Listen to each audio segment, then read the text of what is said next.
tô bem também, obrigada. Estamos aqui para mais um episódio do nosso TNB, aquele programa desse canal do YouTube em que você faz a sua pergunta e pergunta para mim, Vivi, tá na Bíblia?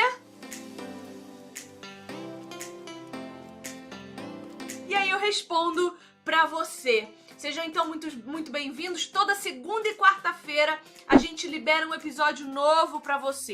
E a perguntinha de hoje, ela foi enviada e eu fiquei assim, me perguntando de onde é que esse povo tira tanta criatividade. E eu fiquei muito feliz, na verdade, porque era uma coisa que eu não tinha pensado antes e me fez pensar, refletir e pesquisar. A pergunta de hoje é: Vivi, Davi pegou 5 pedras pra matar 5 gigantes e não um só? E aí eu te pergunto, tá na Bíblia?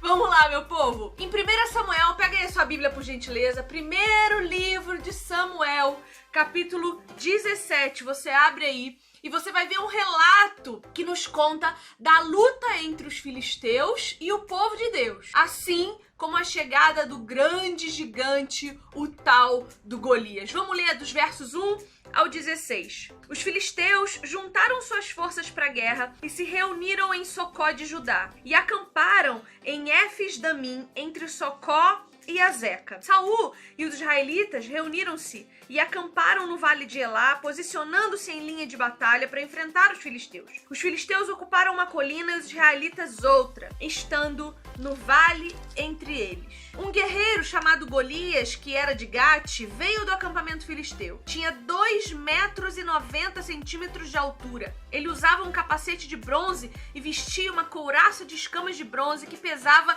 60 quilos. Nas pernas, usava caneleiras de bronze e tinha um dardo de bronze pendurado nas costas. A haste de sua lança era parecida com uma lançadeira de tecelão e sua ponta de ferro pesava 7,2 kg. Seu escudeiro ia à frente dele. Golias parou e gritou às tropas de Israel: "Por que vocês estão se posicionando para a batalha? Não sou eu um filisteu e vocês os servos de Saul? Escolham um homem para lutar comigo.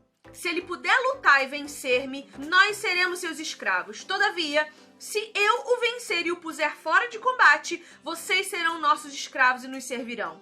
E acrescentou: "Eu desafio hoje as tropas de Israel. Mandem-me um homem para lutar sozinho comigo." Ao ouvirem as palavras do filisteu, Saul e todos os israelitas ficaram atônitos e apavorados. Davi era filho de Jessé, o efrateu de Belém de Judá. José tinha 8 filhos e já era idoso na época de Saul. Os 3 filhos mais velhos de Jessé tinham ido para a guerra com Saul: Eliabe, o mais velho, Abinadab, o segundo, e Samá, o terceiro. Davi era o caçula. Os 3 mais velhos seguiram Saul, mas Davi ia ao acampamento de Saul e voltava para apacentar as ovelhas de seu pai em Belém. Durante 40 dias, o filisteu aproximou-se de manhã e de tarde e tomou posição. Nesse momento, então, Jessé vai enviar Davi, o seu filho mais novo, para levar comida para os seus irmãos que estavam lá no fronte de guerra. Isso está escrito aqui nos versos de 17 ao 19. Vamos ler. Nessa ocasião, Jessé disse a seu filho Davi: "Pegue uma arroba de grãos tostados e 10 pães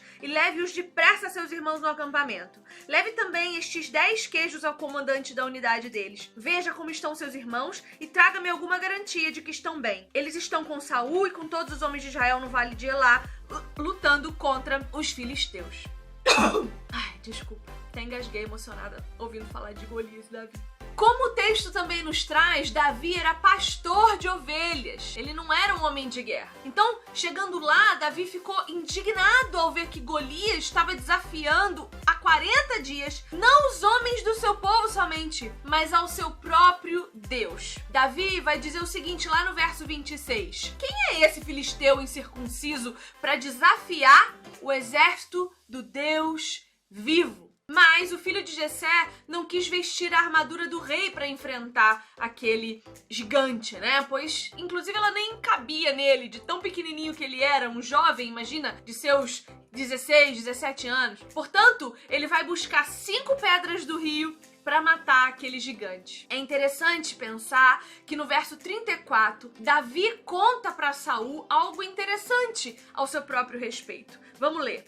Davi, entretanto, disse a Saul: teu servo toma conta das ovelhas do seu pai. Quando aparece um leão ou um urso e leva uma ovelha do rebanho, eu vou atrás dele, dou-lhe golpes e livro a ovelha de sua boca.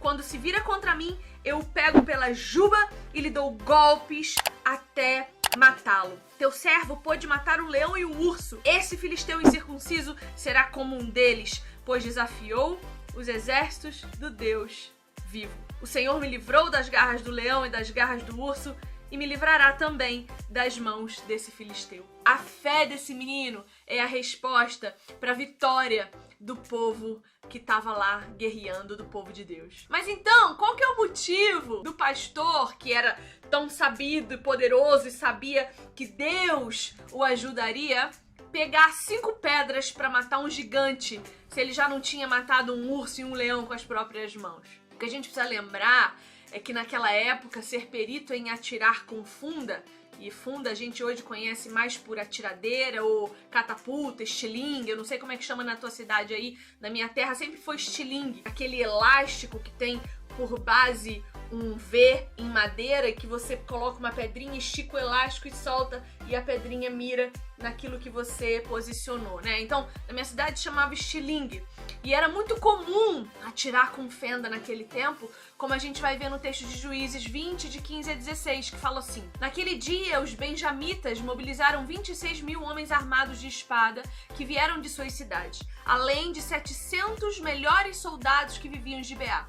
Dentre todos esses soldados, havia 700 canhotos muito hábeis, e cada um deles podia atirar uma pedra com a funda num cabelo sem errar. Então havia treinamento estratégico para atirar com estilingue naquela época. Pode ser que Davi fosse perito em atirar com essas pedras, porque esse era o legado da sua ascendência, referência feita à tribo benjamita, a tribo de Benjamim, que era a tribo de Saul. Então ele não precisava de tantas pedras para um só gigante, certo? Porque 5, e se com uma ele podia acertar um cabelo sem errar. Bom, uma pedra realmente bem mirada era suficiente. E aí eu te pergunto, por que Davi pegar 5? Mas eu mesma vou te responder, não vai embora não. Quando a gente lê lá no texto de 2 Samuel 21, de 15 a 22, anota aí pra você conferir depois. E em 1 Crônicas 20, de 1 a 8, lê com calma depois. A gente aprende que Golias, ele tinha 4 irmãos. Com Golias, eram 5 filhos. Então, Isbi, Benobab, esses nomes, meu Deus do céu, Espírito Santo. Isbi, Benob, Safé, Lemi e um que era chamado de homem de alta estatura. Todos esses eram gigantes e filho do gigante Rafa, em Gate.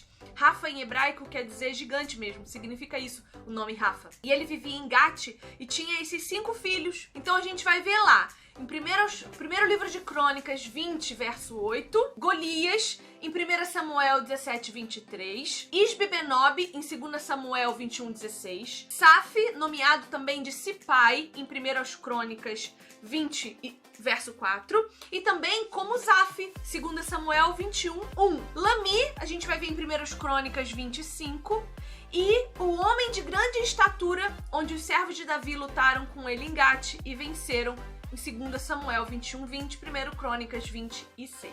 Esse era o mais feio, esse último, porque ele tinha ainda 6 dedos em cada mão, em cada pé. Portanto, quando Davi pega 5 pedras, era para ser precavido, caso os irmãos de Golias decidissem investir contra ele. Pensa num rapazode ousado, porque eu, no lugar dele, tinha enchido os bolsinhos de pedra nessa situação para ter chance maior de não errar. No entanto, Davi sabia que o grande vencedor daquela batalha era Deus e que o Senhor dos Exércitos agiria através das habilidades e do bom senso de Davi em estar preparado com estilingue e munido de pedras para acertá-las nos gigantes sem precisar chegar perto demais. Eu espero ter esclarecido mais do que confundido vocês. Chequem as referências bíblicas para vocês não esquecerem mais essas informações. Leiam os textos indicados. E aí, quando alguém te perguntar, você vai poder ensinar tantos quantos Deus enviar para vocês a respeito desse assunto. Que a gente possa ser e também fazer discípulos de Jesus, munidos não de um estilingue, mas da palavra de Deus e com o evangelho sempre a postos para ser pregado. Quando um gigante se apresentar a você, esteja preparado, porque pode ser que ele venha, traga junto dele, né, mais 4 para te pegar desprevenido. Esteja sempre vigiando, orando e buscando ao seu Senhor. Esse foi mais um episódio do seu, do meu, do nosso TNB. E a gente se vê em breve, daqui 2 dias, né? Hoje é segunda. Na quarta, então, a gente se vê nesse mesmo canal, nesse mesmo horário, com a próxima perguntinha de vocês. E aí, tá na Bíblia? Um beijo! Tchau!